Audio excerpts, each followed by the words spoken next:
A few of my stray thoughts from this morning.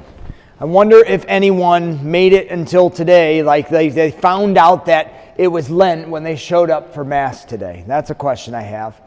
I wonder how many people made Lenten resolutions and have already failed at them. There's a third one laying around there. Maybe it's just simply how many people didn't make any Lenten resolutions at all.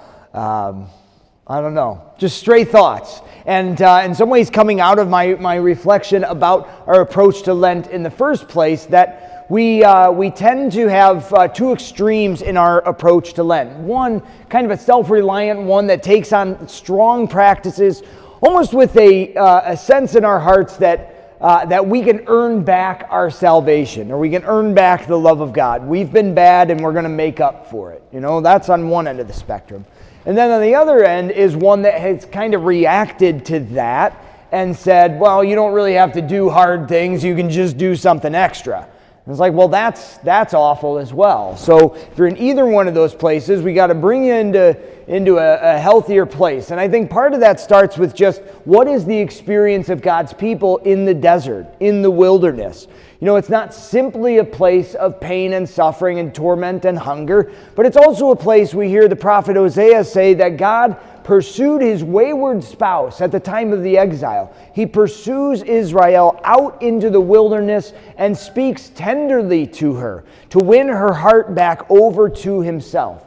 So there's something of God's approach to us during this season of Lent. We go out into the wilderness and he speaks tenderly to his bride, the church, during this time. So that applies to you. You're all a part of the bride of Christ, and God wants to be tender with your heart. Even at the same time that, you know, while I may say that to do these practices in a self-reliant way isn't a good thing for us to do, I've also come to an appreciation that we need to spend this time with real hunger. You know, yes, that can be in a way that might not be for physical food, but I think physical food hunger is really important for us to experience in our bodies the longing that draws us outside of them to obtain something that God has, made us for. That's a formative experience for us, to be hungry and be drawn out. And in that hunger, like Jesus, two things, the experience of hunger drawing him out, and ultimately letting the bodily hunger be a formational piece for him to recognize, for us to recognize that it's not just about the food. Like that hunger for that earthly reality should lead us to our ultimate longing for God himself. So there's that piece. But also Jesus is out there in the desert preparing for his active ministry. So he's in this time leading up to when he's going to need a lot of strength and power, really. And how does he get it? He gets it the same way he always has, from the beginning of eternity. Oxymoron as that is, his relationship with the Father has always been being empty and open and receptive and dependent on the Father for everything. That's where Jesus receives his strength, is in his emptiness. So again, for us, formatively, our hunger, our empty bellies at times during this season is a formational experience for us, to open ourselves more to God's love and his grace.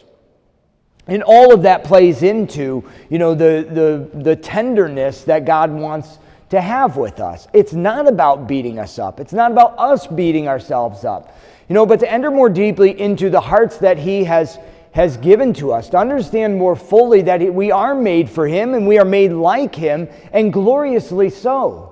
I think a lot of times we look at the fall of Adam and Eve and the temptations of Jesus in the desert, and we just reduce it to the simplicity of they were disobedient and they got punished. We all got punished because they didn't do what God said to. And then Jesus, superhero that he was, he's doing something that I just can't do. Like we reduce it to something so small. But God invites us into our hearts during this season to understand more of our own experience of life and what he wants it to be.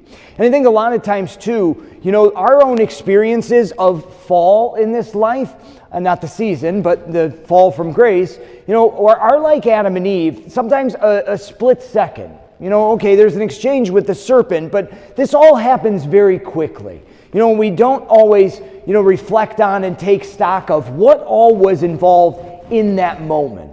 I know in times in my own life, there's been times where, there's times where we find ourselves already in an action that would, be a fall from grace, if you will. It would be a sin. And you're just like, how did I get here?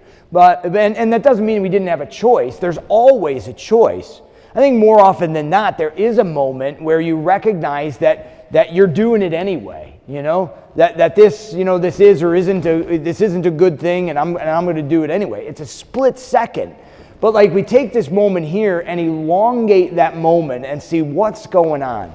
Because the pattern of Adam and Eve there in the garden, is the same pattern for all of us. You can take the fruit of the tree of the knowledge of good and evil and apply it to anything in this life that God has really said, hey, that's not good for you, So let's open it up, right? There they are in the garden, and they know what God has said. You can have any fruit of any tree, except for the one over there. That one will kill you, And so the devil enters in and opens up for them this place of doubt in their hearts that God doesn't really want to provide for them.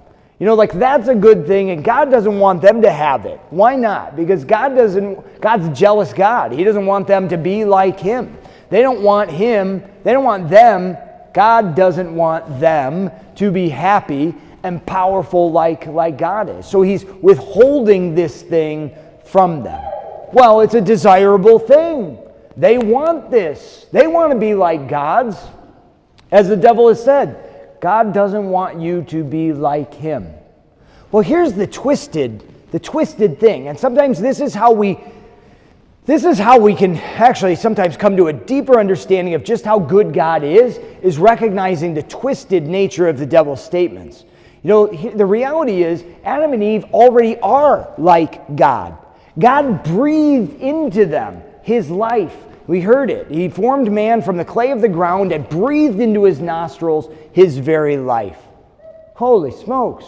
What a beautiful creation. God breathed His own life into that creation. It's already like God. They don't need to go grasping at anything.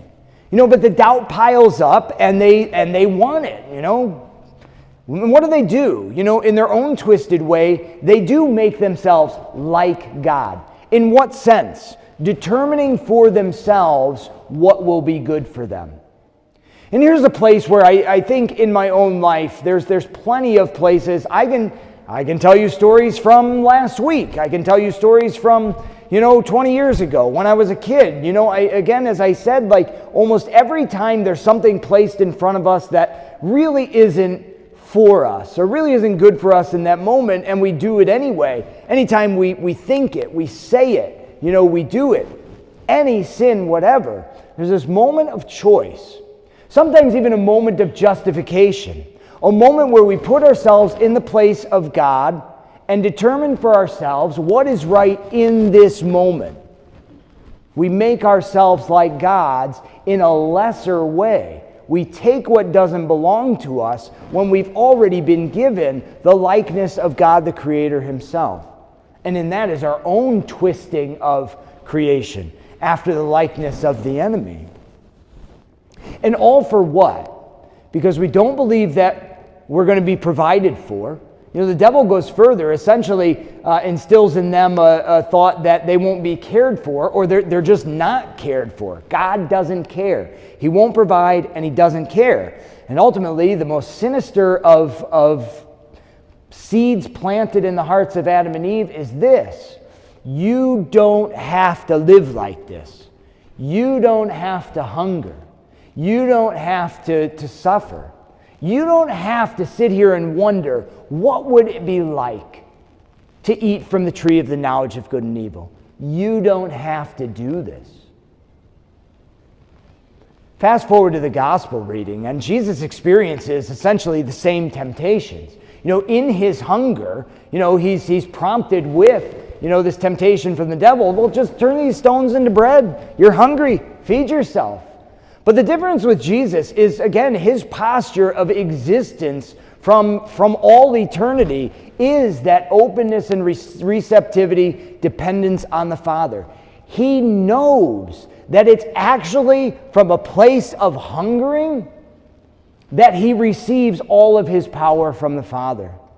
It's actually from a place of emptiness that he is filled. He knows that it's actually a good thing to live with that hunger. Yes, even an earthly hunger. And so insofar as it leads him to, greater union with God, he will not just deal with, he'll learn to love the hunger of fasting in the wilderness because of what it leads him to. Union with the Father, filled with his life and his love. That's beautiful. So he knows that God is always going to provide for him because he's always living that experience of being provided for.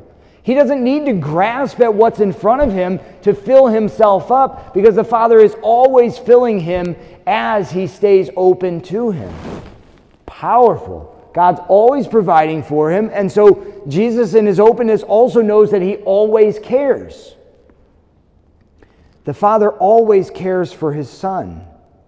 And so when the devil proposes to him, you don't have to live like this. You don't have to suffer like this. You don't have to let that anything, the bread in front of you, the power of this world, the temptation of testing the Lord. You don't have to let those things sit out in front of you and wonder what it would be like. You don't have to suffer like this. And Jesus knows it's not easy.